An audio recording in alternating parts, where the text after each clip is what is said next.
Hát bay cô vào rồi còn là chênh màu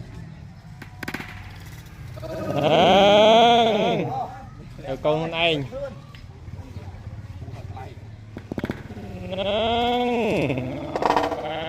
mũi sân đó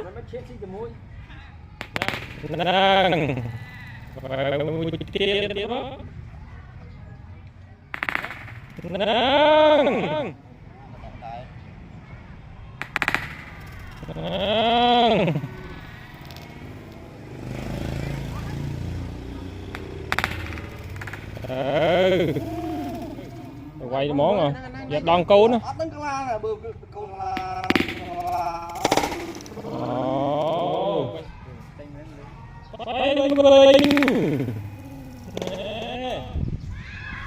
quay tiếp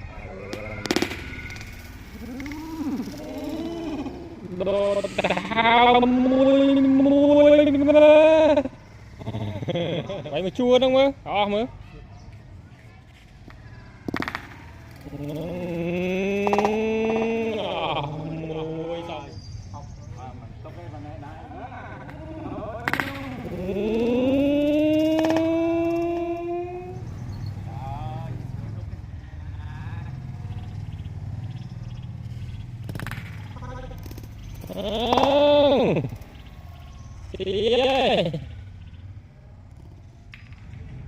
nhớ lắm mà xì à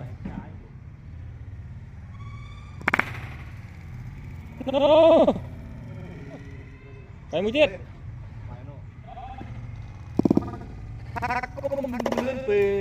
mũi mũi đồ thao mũi mũi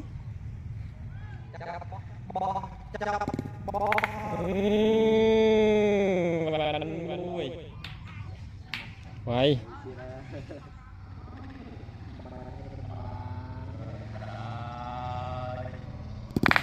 ô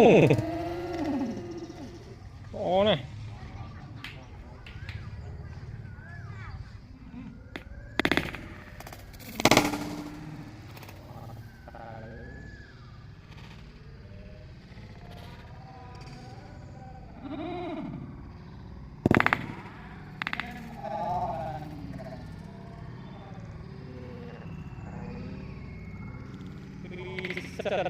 lò rồi nó ách đòn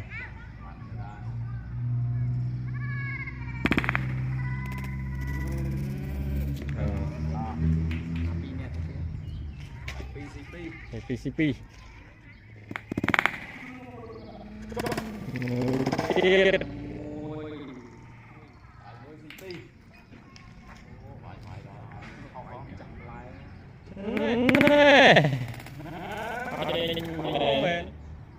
có váy đòn cô này nè